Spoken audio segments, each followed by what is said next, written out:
What I have here is a device called my electromagnetic can crusher. You can see it. It's a rather large device. It has two very large capacitors inside, which I'm going to charge up to about 4,000 volts. We're going to take that charge and we're going to release all that charge through the coil that's on top. But when we do that, we're going to have a can inside here which is surrounded by the coils. So let's go ahead and charge my can crusher up. We have to bring it to about 4,000 volts, as I said. It takes a little bit of time to squeeze all that charge into my capacitors. And I think we're just about there. Now we'll go ahead and release all that charge through this coil as direct current.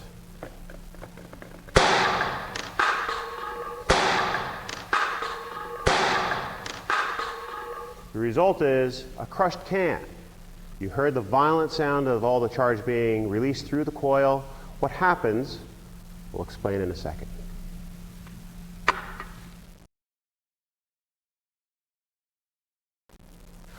Well, let's explain. What we have here is, of course, that large coil where all the DC current was released through the coil very, very fast. And our can was inside the coil. Now, when all the current goes through our coil, it creates a corresponding very high magnetic field. And that magnetic field creates eddy currents inside this can.